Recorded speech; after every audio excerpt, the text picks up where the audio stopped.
Episode 2 రాక్షసుడు. వీరా శవాన్ని తీసుకొచ్చిన రాజా మహదేవ్ సైన్యాన్ని రాజభవనంలోనికి వెళ్లనివ్వకుండా ప్రధాన ద్వారం దగ్గర ఆపారు కాపలా సైనికులు. నగరంలోకి వచ్చిన దగ్గర్నుంచి తనకు ఎదురైన మార్పులను గమనిస్తున్నాడు రాజా మహదేవ్. తాము శవం కోసం వెళ్లి కేవలం కొన్ని రోజులు మాత్రమే అవుతుంది. కాని వాతావరణం చూస్తుంటే శతాబ్దాలు దాటిపోయినట్టు అతనికి అనిపించింది. ఒక్క ఉదుటున బండిలోంచి కిందకు దూకాడు మహదేవ్. నేనెవరో, నా స్థాయి ఏంటో అప్పుడే మర్చిపోయారా? కాపలా సైనికుడివి, నీకింత తలపొగరా? మహారాజుని ఆపే సాహసం చేసి నిన్నిక్కడ నియమించింది ఎవరు అని గంభీరంగా అడిగాడు. రాజా మహదేవ్ మాటలకు, అతని కోపానికి వణికిపోవాల్సిన సైనికుడు అటువంటిదేమీ చేయలేదు సరికదా. తనకు దగ్గరగా ఉన్న సైనికులకు సైగ చేశాడు. మరు నిమిషంలో రాజా మహదేవ్ అతని మనుషులను ఆయుధాలతో చుట్టుముట్టారు సైనికులు. ఊహించని ఈ ఘటనకు స్థాణువయ్యాడు రాజా మహదేవ్. మహారాజుకు బాణాలు ఎక్కుపెట్టడంతో సేనాని ఆవేశంతో ఊగిపోయాడు.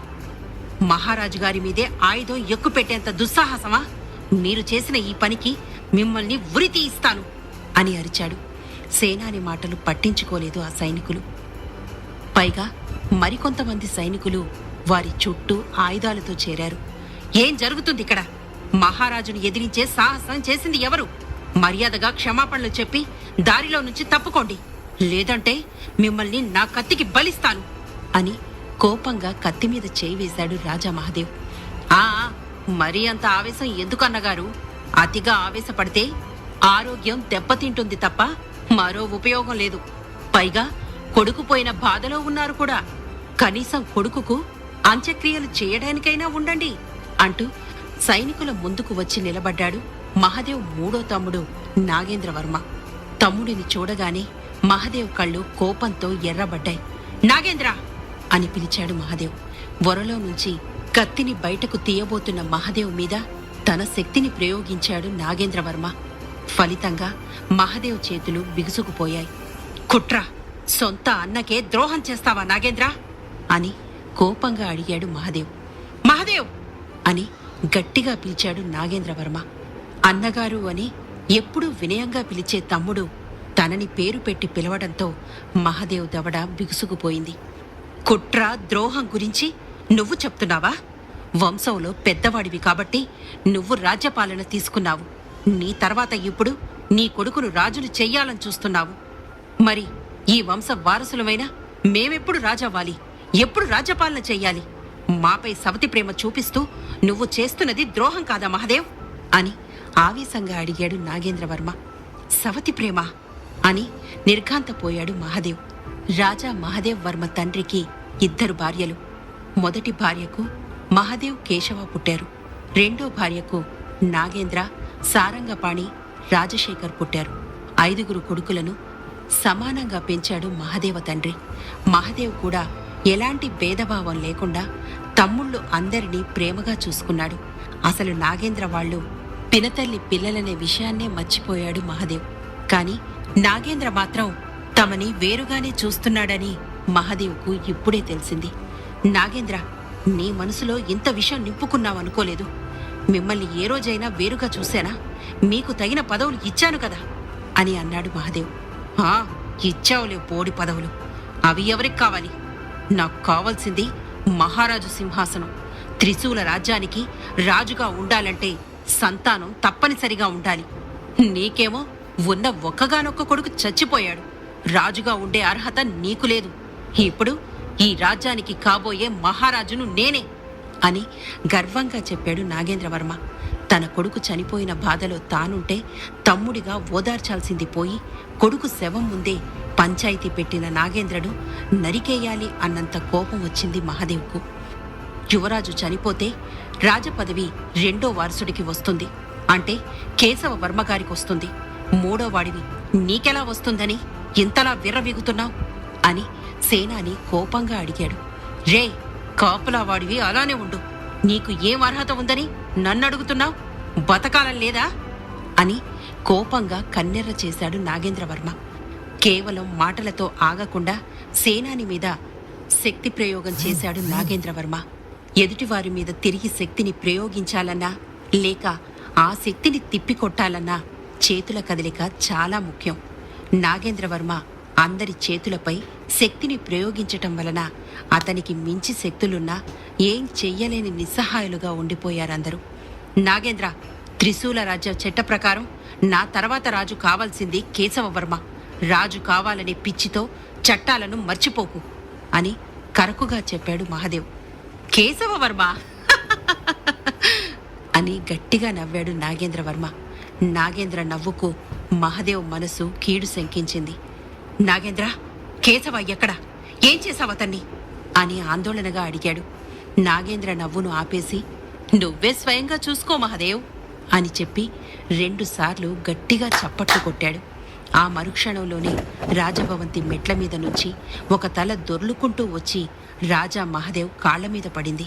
తన కాళ్ల మీద పడిన కేశవవర్మ తలను చూసి దిగ్భ్రాంతి చెందాడు మహాదేవ్. కేశవా అని గట్టిగా అరిచాడు. రాజ్య పదవికి ఈ కేశవవర్మే అర్హుడు అన్నారు కదా, ఇప్పుడు అసలు కేశవే లేడు, ఇంకెలా రాజవుతాడు అని నవ్వాడు నాగేంద్రవర్మ. పదవి కోసం అన్నని ఇంత క్రూరంగా చంపుతావా? నిన్ను చంపకుండా వదల్లు అని అన్నాడు మహాదేవ్. ఏం చేయమంటావు మహాదేవ్? ముందు మర్యాదగానే చెప్పాను, కానీ నీ తమ్ముడు అస్సలు ఒప్పుకోలేదు. నీ తర్వాత రాజు కావాల్సింది అతను కాబట్టి తన మద్దతు మొత్తం నీకిచ్చి జీవితాంతం నిన్నే రాజుగా కూర్చోబెడతాను అని నాకు ఎదురు తిరిగాడు.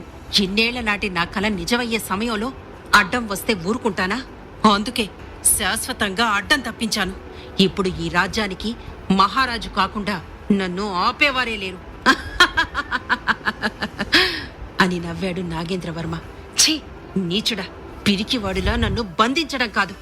నీకు దమ్ముంటే నాతో పోరాడు. నా తమ్ముడు చావుకు ప్రతీకారం తీర్చుకోకుండా నిన్ను వదలను. నువ్వు కోరుకుంటున్న సింహాసనాన్ని నీకు ఎప్పటికీ దక్కనివ్వను అని కోపంగా చెప్పాడు మహాదేవ్. నీతో పోరాటమా?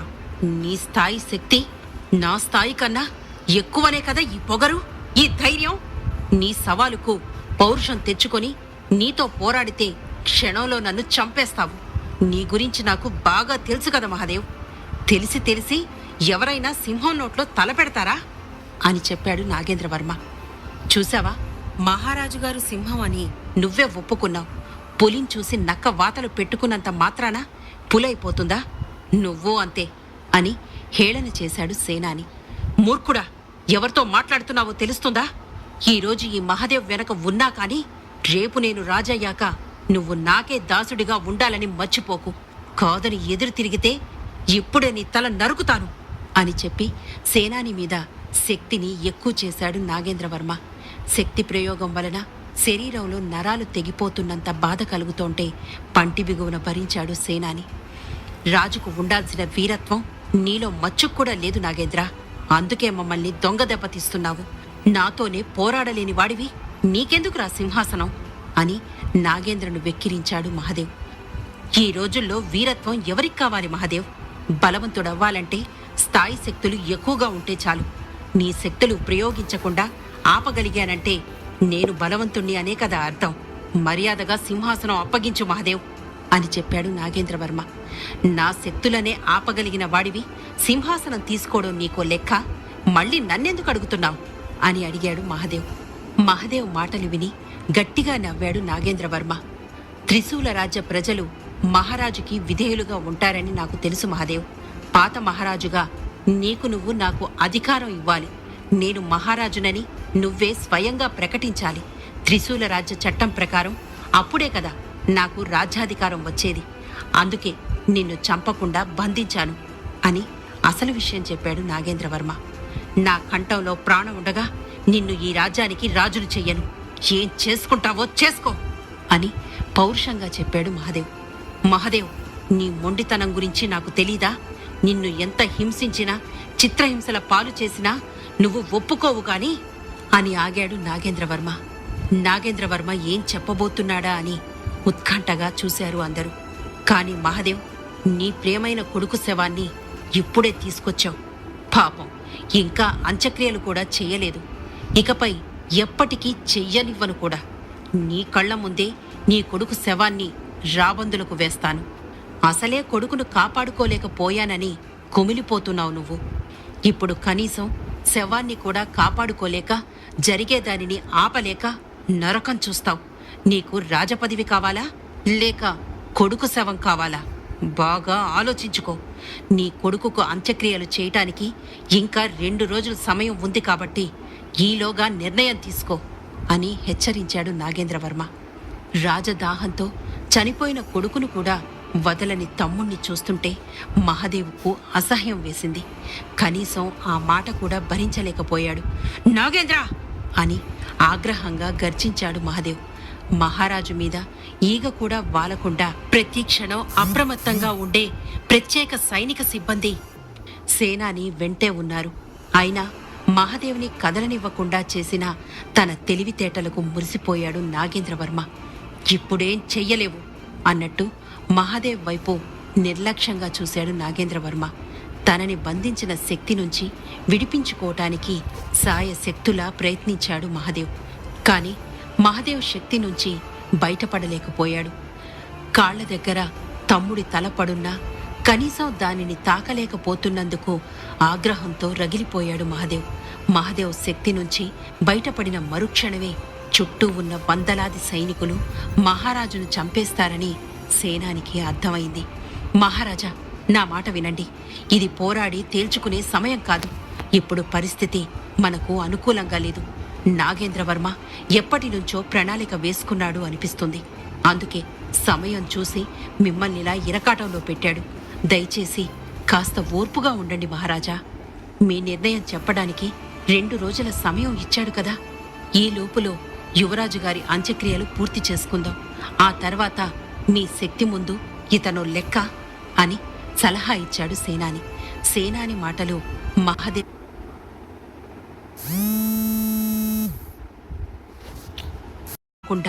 రాక్షసుడిలా కనిపించాడతనికి.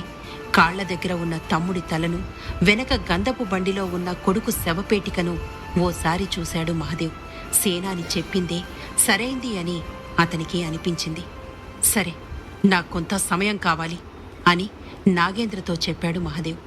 మహాదేవ్ నిర్ణయం విని నాగేంద్ర పెదవులపై గర్వంతో కూడిన చిరునవ్వు చేరింది. ఇది మహారాజు ఉండే రాజభవనం. ఇక్కడ పాత రాజులకు స్థానం లేదు. నగరం చివరన ఉన్న భవంతిలో నువ్వుండొచ్చు అని పొగరుగా చెప్పాడు నాగేంద్రవర్మ. అతను కావాలనే అవమానిస్తున్నాడని అర్థమవుతున్నా ఏం చెయ్యలేక కోపంగా చూశాడు మహాదేవ్. నువ్వెలా చూసినా నాకు భయం లేదు మహాదేవ్. గుర్తుంచుకో, 2 రోజుల్లో నాకు నీ సైన్యాన్ని, సేవకులను అప్పగించాలి. నన్ను మహారాజుగా ప్రకటించాలి. అప్పటి వరకు నీ ప్రియమైన కొడుకు శవం నా దగ్గరే భద్రంగా ఉంటుంది అని చెప్పి సైనికులకు సైగ చేశాడు నాగేంద్రవర్మ. నాగేంద్ర తాను ఊహించిన దానికన్నా ఎక్కువ చురుకుగా ఉన్నాడని సేనానికి అర్థమైంది. నాగేంద్ర, నువ్వు కోరుకున్నట్టే చేస్తున్నాను కదా, నా కొడుకును విడిచిపెట్టు అని కోపంగా చెప్పాడు మహాదేవ్. అసలే మహారాజువి, నక్క తెలివితేటలున్న సేనాని నీ పక్కనే ఉన్నాడు. ఇద్దరిని వదిలిపెడితే నన్నే బూడిద చేయగల సమర్థులు మీరు. మిమ్మల్ని ఎందుకు నమ్ముతాను చెప్పు? నా జాగ్రత్తలో నేనుండాలి కదా మహాదేవ్. అందుకే నేను రాజయ్యాకే నీ కొడుకుకు ఈ లోకం నుంచి విముక్తి దొరుకుతుంది. అనవసర ఆలోచనలు మానుకో అని కరుకుగా హెచ్చరించాడు నాగేంద్రవర్మ. నాగేంద్రవర్మను రాజును చేయటం తప్ప తనకు వేరే దారి లేదని మహాదేవ్కు అర్థమైంది. చూస్తున్నారేంటి? వెళ్ళండి, వెళ్ళి ఆ శవపేటికను మండపంలో పెట్టండి అని చెప్పాడు నాగేంద్రవర్మ. అతని ఆదేశంతో కొందరు సైనికులు గంధపు బండి దగ్గరకు వెళ్లారు. బండికి కట్టి ఉన్న 8 పులులు సైనికులను చూసి కోపంగా గాండ్రించాయి. ఆ భయంకరమైన అరుపులు రాజభవనంలో ప్రతిధ్వనించగానే నాగేంద్రవర్మతో సహా సైనికులందరూ భయపడ్డారు.